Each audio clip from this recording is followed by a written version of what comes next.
1293 जय जगन्नाथ जय श्री राम भाई माने देखंतु डबल इंजिन डबल धमाका मोहन बाबू खोली देले निजुक्तिर नुआ रास्ता थरे भिडला शेष पर्यंत देखंतु ये जो संख्या 37,325 जन आजिर संख्या को मिसेला परे एते संख्या रे सरकारी पद नियुक्ति एते कम दिन भितरे पद हुए आगरु केबे भी हेई नथिला।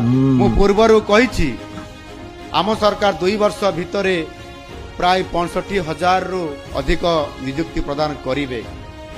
डबल इंजिन डबल धमाका ये होची लोकंक सरकार मोहन बाबूंक सरकार गरीब लोकंक सरकार जेहेतु गरीब लोकंक सरकार माने से गरीबर पेट कथा ही बुझंती। मोहन बाबू आज नियुक्तिर लंबा रास्ता खोली देले जहाकी 24 वर्ष रे भी केबे यहा हेई नथिला। देखंतु आज मोहन बाबू सारा ओडिसा रे रेकॉर्ड सृष्टि कले नियुक्तिर पथ पूरा नियुक्तिर पथ खोली देले समस्तंग पाई करितिलो केबे चिंता करितो केबे मुंडरे पसैतिलो जे समस्त युवक युवती मानकु बेकार युवक युवती मानकु नियुक्तिर दबा पई ना केबे भाबी नथिलो। तमे माने आसी सोशल मीडिया रे खाली सरकार को बदनाम करबा सिकिचो सरकार को तमे आंगुली करबा सिकिचो।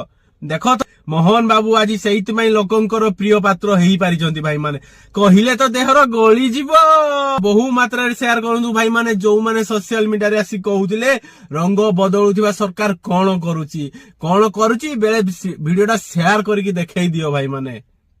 रोइली भाई माने जय श्री राम।